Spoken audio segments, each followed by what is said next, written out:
Welcome back to our series of tips on how to deepen your sound-based yoga practice. This is a subject in our part 3 that I speak about a lot and I've written about a lot. So if you've checked out my website and gotten the free ebook and the tips, etc., you would know that Sanskrit pronunciation is a subject of passion for me. And the reason for that is not because I want to be the Sanskrit police and not because I'm a scholar. I'm not. For me, it's a matter of musicality and tuning in to the ultimate sound of the Sanskrit. And the sound of the Sanskrit alphabet is a divine orchestration. And one of the things that I often feel quite sad about is that many, or let's say most, of the Western kirtan artists who sell millions of albums are not tuning in to the precise vibration of the sound of the Sanskrit mantras that they're perpetuating and teaching.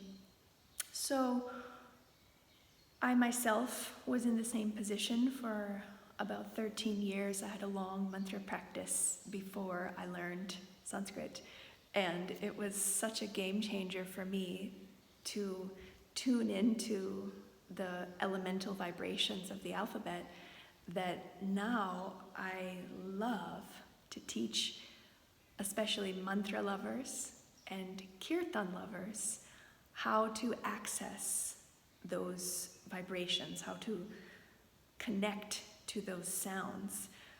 Even, if you don't end up learning the grammar and the complex structure of the language itself, and still have access to the sounds of the meditation for your own connection.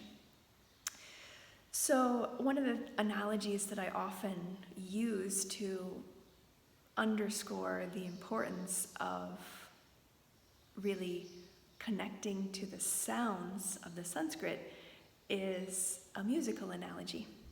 And if you've ever had a guitar or played a guitar or heard someone play a guitar, perhaps you know that you can easily untune the strings, right? So if you're playing a guitar and let's say even 3 of the strings are out of tune, even just by a few degrees. So what happens to the quality of the music when the strings are out of tune? Now, obviously, the potential of that song or the potential of that music is not going to have as much effect. It might not touch the heart of the listener or the player if things are out of tune.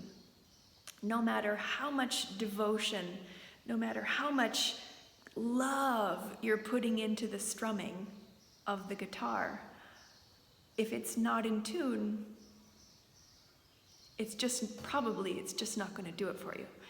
So I feel the same way about the Sanskrit pronunciation. Of course, love, devotion is the most important thing when you're doing any kind of spiritual practice. But if you're not tuned, that is going to have, let's just say, it's not going to be able to meet the ultimate potential.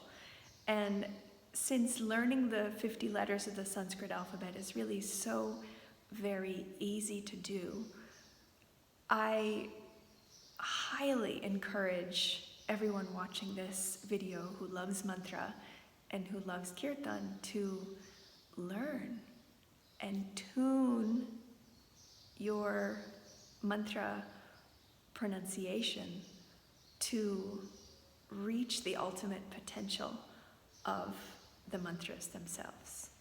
Because truly,